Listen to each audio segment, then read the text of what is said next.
Hi everyone, this is your biology class.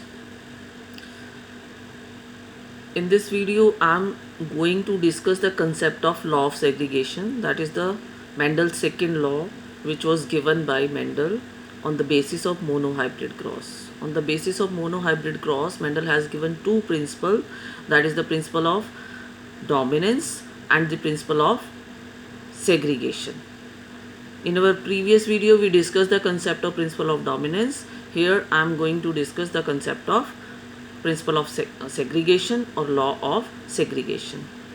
The first important thing we have to remember in this case, this is the Mendel law with no exception. ये ऐसा law है जो Mendel ने दिया monohybrid cross की base पर, जिसका कोई एक्सेप्शन नेचर में देखने को नहीं मिलता है. तो it is a universally accepted law with no exception. और लॉ विद नो एक्सेप्शन, कई बार ये सीबीएसई बोर्ड में, नीट में क्वेश्चन आता है कि लॉ बताइए जिसके लिए कोई एक्सेप्शन नेचर में एग्जिस्ट नहीं करता है. तो this is the law of segregation given by Mendel on the basis of monohybrid cross.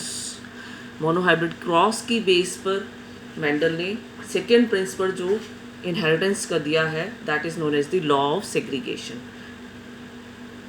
Monohybrid cross को यहाँ पर हम समराइज करते हैं कि मोनोहाइब्रिड क्रॉस क्या है. We have already studied in our previous video, but here I am going to revise this law again for the clear understanding of the principle of segregation. What is monohybrid cross? A cross which produces monohybrid plant. ऐसा cross जिसमें monohybrid plant produce होता है उसको हम monohybrid cross कहते हैं. What do you mean by monohybrid plant? A plant which is hybrid for one character. ऐसा plant जो एक करेक्टर के लिए हाइब्रिड है उसको हम मोनोहाइब्रिड प्लांट बोलते हैं. हाइब्रिड का क्या मीनिंग होता है? Hybrid which consist of characters of both the parents is known as the hybrid. तो मेंडल ने अपने मोनोहाइब्रिड क्रॉस में पहला करेक्टर जो लिया था वो हाइट को लेकर किया था. हाइट के केस में toll and dwarf contrasting character को उन्होंने क्रॉस में लिया और टॉल का क्रॉस ड्वार्फ से कराया. टॉल की जीनोटाइप यहाँ पर क्या ली थी? कैपिटल टी एंड ड्वार्फ के लिए small T. As a parental plant उन्होंने pure tall and dwarf plant को सेलेक्ट किया था. कैसे होता है ये क्रॉस? सबसे पहले गैमेट फॉर्मेशन होगी. गैमेट फॉर्मेशन में capital T because alleles are same here, तो यहाँ पर एक ही तरह के गैमेट बनेंगे और 100% गैमेट यहाँ पर कैपिटल टी करेक्टर के साथ प्रेजेंट होंगे. Same in case of dwarf, small T so alleles are same here, तो क्या होगा? 100% gamete containing only small T allele. On fertilisation both the gametes fuse together to produce the F1 generation और F1 hybrid. F1 hybrid में क्या character यहाँ पर appear हो रहा है? 100% टॉल प्लांट्स अपियर हो रहा है. F1 hybrid, what is the meaning of hybrid? ये अभी मैंने डिस्क्राइब किया पहले भी. हाइब्रिड किसको बोलते हैं? विच consist of characters from both the parents. F1 hybrid में कैपिटल टी और स्मॉल टी एक साथ प्रेजेंट है. कैपिटल टी टॉल पेरेंट से आया, स्मॉल टी ड्वार्फ पेरेंट से आया है. तो F1 प्लांट के अंदर दोनों एलील्स प्रेजेंट हैं. One comes from the tall parent and one comes from the dwarf parent. That is why it is known as the F1 hybrid. तो F1 generation में जो हमें रिजल्ट मिले वो क्या है? That is only dominant character, 100% tall character F1 generation में produce होता है. इसके बाद F1 का क्रॉस जब हम F1 से करते हैं, सेल्फिंग करते हैं, F1 की का क्रॉस F1 से करने पर, सेल्फिंग ऑफ F1 करने पर हमें क्या रिजल्ट रिसीव हो रहा है? सबसे पहले क्या होगा? गैमेट फॉर्मेशन हो गए. यहाँ पर किस तरह से गैमेट बन रहे हैं? ये capital T small T plant है, F1 प्लांट है, F1 हाइब्रिड है, इसमें दोनों फैक्टर प्रेजेंट हैं. तो it is a hybrid plant, heterozygous plant, consist of both the factors और allelic pair in this plant. So these alleles are segregated और separated. Two types of gametes are produced here. The 50% gamete containing capital T and 50% gamete containing small t. Same happened here. This is also F1 hybrid, consists of both the allelic pair. So here also two types of gametes are produced, 50% containing capital T and 50% containing small t. अब इन gametes को हम checker board में रख देते हैं. Checker board कौन सी scientist ने दिया था? That is R.C. Punnett was the scientist. जिन्होंने ये चेकर बोर्ड दिया था, हम इसको पनेट स्क्वायर भी बोलते हैं। तो एक पेरेंट्स के गैमेट को हमने एक साइड में प्लेस किया है और दूसरे पेरेंट के गैमेट को हमने दूसरे साइड में प्लेस किया है। कितने स्क्वायर इस चेकर बोर्ड में होंगे, जितने गैमेट्स होंगे उतने ही चेकर बोर्ड में स्क्वायर बनते हैं। तो फर्टिलाइजेशन पर क्या होगा, ये बोथ कंबाइन करेंगे और कैपिटल टी कॉम्बिनेशन प्रोड्यूस करेंगे। इन दोनों के कॉम्बिनेशन से कैपिटल टी स्मॉल टी मिलेगा, इन दोनों के कॉम्बिनेशन से कैपिटल टी स्मॉल टी मिलेगा और इन दोनों के कॉम्बिनेशन से स्मॉल टी मिलेगा। तो यहाँ पर हम क्या ऑब्जर्व कर रहे हैं, इस केस में एक तो होमोजाइगस टॉल आया है, 2 हाइब्रिड टॉल आए हैं और एक ड्वार्फ आया है।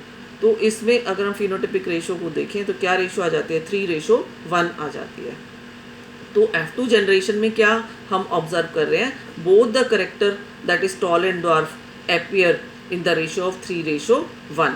तो ऑन दिस बेसिस मैंडल ने किस तरह से लॉ ऑफ सेग्रीगेशन को एक्सप्लेन किया, डेफिनेशन के थ्रू हम इसको एक्सप्लेन करते हैं। मोनोहाइब्रिड क्रॉस के थ्रू किस तरह से लॉ ऑफ सेग्रीगेशन को मैंडल ने एक्सप्लेन किया है। फर्स्ट डेफिनेशन हमने यहाँ पर लिखी है, this law states that the factors और alleles of a pair segregate from each other during gamete formation. जब भी गैमेट फॉर्मेशन होगी तो एलीलिक पेयर एक दूसरे से अलग अलग हो जाते हैं। यहाँ पर देखिए, जब F1 की हमने सेल्फिंग करी तो इसमें दोनों फैक्टर्स अलग अलग हैं, दोनों एलील्स प्रेजेंट हैं, बट गैमेट फॉर्मेशन के टाइम पर क्या हुआ, कैपिटल टी स्मॉल टी से सेग्रीगेट हो गया, सेपरेट हो गया। This is the law of segregation.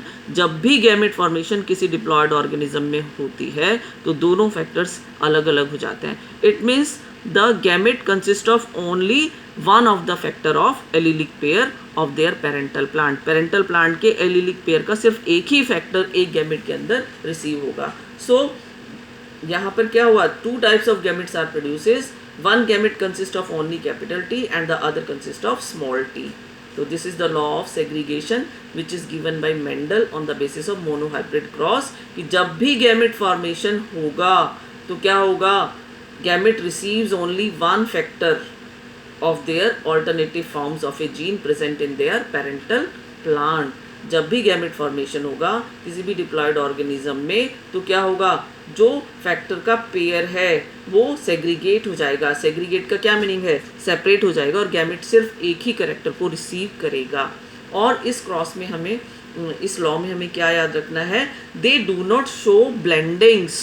जितने भी हाइब्रिड कैरेक्टर्स हैं वो ब्लेंडिंग को शो नहीं करते हैं। जैसे कि हम F1 जनरेशन के अगर हम रिजल्ट को देखें तो F1 जनरेशन में क्या हुआ है, both the alleles come together and produces F1 hybrid in F1 generation। तो जैसे कैपिटल टी स्मॉल टी के साथ प्रेजेंट है तो वो ब्लेंडिंग शो कर सकता है। पहले ये मानते थे जब इनहेरिटेंस के रूल्स क्लियर नहीं थे।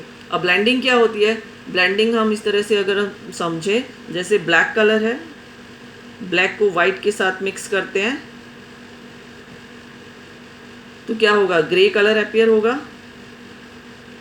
अगर यहाँ पर ब्लैक एंड वाइट ब्लेंड होकर ग्रे प्रोड्यूस कर रहे हैं तो ग्रे से हम वापस ब्लैक एंड वाइट रिसीव नहीं कर सकते, this is called blending. But यहाँ पर क्या हुआ, F1 हाइब्रिड में कैपिटल टी स्मॉल टी के साथ प्रेजेंट है, but both the factors do not blend with each other. How can we prove it, by selfing. जब हमने सेल्फिंग की तो F2 जनरेशन में हम क्या ऑब्जर्व कर रहे हैं, tall and dwarf both characters are appeared in the ratio of 3:1। अगर F1 हाइब्रिड में ये ब्लेंडिंग को शो करते तो दोनों करेक्टर फिर से रिकवर नहीं होते। So this law states that during gamete formation factors are segregated, one gamete receives only one factor और दूसरा करेक्टर क्या है, both the character when present together, both the allelic pair when present together in F1 hybrid they do not show blending because both the characters appeared in F2 generation in the ratio of 3:1. That means in F1 hybrid there is no blending of the factors takes place when they present together. और हमें इस law में third point क्या समझने को मिल रहा है, अगर होमोजाइगस प्लांट है जैसे यहाँ पर one type of alleles are there, they are producing only one type of gamete, एक ही तरह का गैमेट यहाँ पर प्रोड्यूस हो रहा है। बट अगर हेट्रोजाइगस प्लांट है, it produces 2 types of gamete, one type of gamete containing the dominant character and the other type of gamete containing the recessive character. One 50% gamete containing here capital T and the other 50% containing small t. This is all about in this video. I think the concept of law of segregation is very much clear to you all. Thank you so much.